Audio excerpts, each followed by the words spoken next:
Hello అండి. నమస్కారం. మాట ఎలా మాట్లాడాలి? ఎలా మాట్లాడకూడదు? చాలా తేలికగా నోటికొచ్చినట్టు మాట్లాడుతుంటాం. కానీ అవతల వాళ్ళు ఎలా ఫీల్ అవుతారు? ఎలా బాధపడతారు? అనే దాని గురించి మనకు తెలీదు గదా! సో, మాట మాట్లాడడం మాత్రమే మనకు తెలుసు.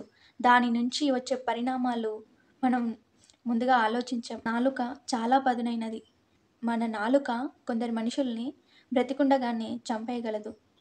ఎదుటి వాళ్ళు మనకు ఎంత కష్టమైన ప్రశ్న వేసినా, ఎలాంటి ప్రశ్న అయినా సరే, ప్రేమతో సమాధానం ఇస్తే సగం ప్రపంచాన్నే గెలిచేయొచ్చు అంటారు కొందరు. నిజమే. అలాగే మనం ఎలాంటి పరిస్థితిలో ఉన్నాము అని ఎవ్వరూ గుర్తించరు. మన నుండి వచ్చే పలకరింపును మాత్రమే గుర్తుపెట్టుకుంటారు. అది నేటి మానవ సహజం. కాబట్టి మన నోటి నుంచి ఎలాంటి మాటలొస్తున్నాయనేది మాత్రమే గమనిస్తారు జనాలు. ఒక ఉదాహరణ, మనకు డాక్టర్ ఇంజెక్షన్ వేసేటప్పుడు గూడా సడల్‌గా ఇంజెక్షన్ వేయరు. ఇంజెక్షన్ ఎక్కడైతే వేస్తారో అక్కడ నిదానంగా మనకు నొప్పి తెలియకుండగా దూదితో స్ప్రెడ్ చేస్తారు. తర్వాతనే సూది వేస్తారు. ఇది ఎందుకు చెప్తున్నానంటే, మన నోటి నుండి వచ్చే మాట గూడా అలాగే ఉండాలి. అవతలి వాళ్ళకు గుచ్చుకునేలా, బాధపడేలా మాట్లాడకుండగా ముందు మనము నిదానంగా అర్థం చేయడానికి మాట్లాడాలి. తర్వాత దాని పరిణామాన్ని వాళ్ళకు వివరించాలి. దీనికి సంబంధించింది ఒకటి ఇంకో ఎగ్జాంపుల్ ఉంది. నా నాలుక ఏం చేసిందంట, దంతాలను అడిగిందంట. మీరు నాకు కావాల్సినవన్నీ నమిలి పెడుతున్నారు. నాకిష్టమైన ఆహారాన్ని నేను ఏది తీసుకున్నా పళ్ళు, కూరగాయలు అన్నీ నాకిష్టమైన ఆహారాన్ని నేను మంచివి తీసుకుంటున్నానా, చెడువి తీసుకుంటున్నానా అని చూడకుండగా మీరు చక్కగా నమిలి పెడుతున్నారు కదా నాకు. మీకు కూడా ఏం కావాలో కోరుకోండి నేను తీరుస్తాను అని నాలుక దంతాలతో అన్నదట. అయితే అప్పుడు ఆ దంతాలు ఇలా సమాధానం ఇచ్చాయట. ఇలా చెప్పావంట.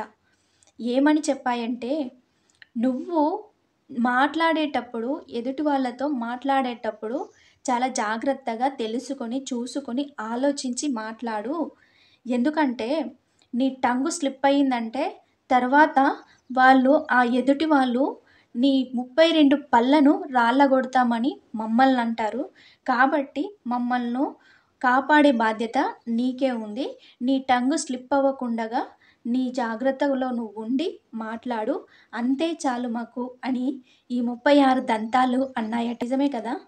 టంగ్ స్లిప్ అయితే ఎంత పరిణామాలు చూడాల్సొస్తది.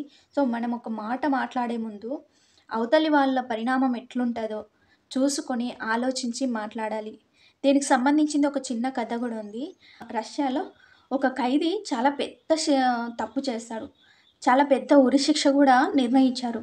అయితే ఆ రోజులు గూడా గడిచిపోయాయి. లాస్ట్ ఉరిశిక్ష రోజు అయితే దగ్గర పడ్డది. ఉరిశిక్ష పడాల్సిన రోజు దగ్గర పడింది. ఇంకా ఒక నిమిషం మాత్రమే అతనుకు ఉరిశిక్ష పడడానికి టైం ఉంది. ఇంకా చాలామంది చూస్తూ ఉన్నారు. ఆయనకు ఉరిశిక్ష పడుతుంది కదా అని చూస్తూ ఉన్నారు. ఎలాగో ఇంకా ఒక నిమిషంలో ఈయనకు ఉరిశిక్ష పడిపోతుంది. సో, మనం చూద్దాం అని జెప్పి వాళ్ళు గూడా ఎదురు చూస్తున్నారు. అయితే రెడీ చేసి మొహానికి మాస్క్ కూడా వేశారు కనిపించకుండగా. అలాగే తాడు కూడా రెడీ చేశారు ఉరిశిక్ష వేయడానికి. అప్పుడు ఏమైందంటే రాజుగారు చెప్పారు, "ఉరిశిక్ష వేయడానికి రెడీ చేయండి" అని చెప్పగానే ఉరిశిక్ష వేస్తూ ఉండగా తాడు తెగిపోయి కింద పడిపోయాడు. ఆ ఖైదీ కింద పడిపోయాడు.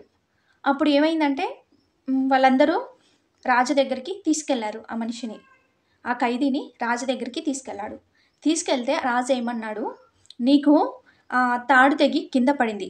కాబట్టి నీకు ఆ దేవుడే ఇంకా నీ జీవితాన్ని ప్రసాదించాడు. ఇంకా నీకు జీవితం అనేది కలిగి ఉంది. కాబట్టి నిన్ను మేము వదిలేస్తున్నాము.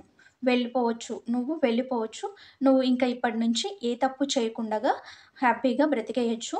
నీకు దేవుడే ప్రసాదించాడు. బ్రతికుండాలి.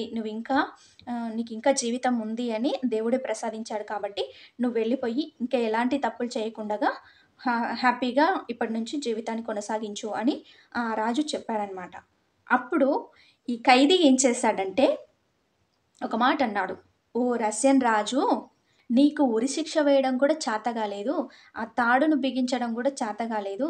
ఏం బతుకు నీది" అని అన్నాడంట ఆ ఖైదీ. అయితే ఆ రాజు వెంటనే ఏమోయ్ ఇలారా అని పిలిచాడు ఖైదీని. పిలిచి ఈసారి చాలా పెద్ద తాడుతో బిగ్గరగా ఆ ఖైదీకి ఉరి వేసేశాడు. అయిపోయింది. ఆ ఖైదీ జీవితం ముగిసిపోయింది. ఇక్కడ మనం తెలుసుకోవాల్సింది ఏంటంటే ఆయన నాలుకను భద్రపరచుకోలేకపోయాడు. ఎలా మాట్లాడాలో తెలుసుకోలేకపోయాడు. సో తనకు కలగాల్సిన జీవితాన్ని అక్కడనే ముగించేసుకున్నాడు. టంగు స్లిప్ అవ్వడం వల్ల ఆ ప్రసాదించిన జీవితాన్ని కూడా కోల్పోయాడు. కాబట్టి దీనికి ఉదాహరణగా మనము ఏం మాట్లాడినా ఆలోచించి మాట్లాడాలి. మన నాలుక చాలా పదునైనది. ఏం మాట్లాడినా, ఒక చిన్న మాట మాట్లాడినా ఏళ్ల తరబడి బంధాలు కోల్పోయే అవకాశం కూడా ఉంటుంది. కాబట్టి మన నాలుకను ఎంత అదుపులో పెట్టుకుంటే అంత మంచిది. చూసారు కదా, వీడియో నచ్చితే లైక్ చేయండి.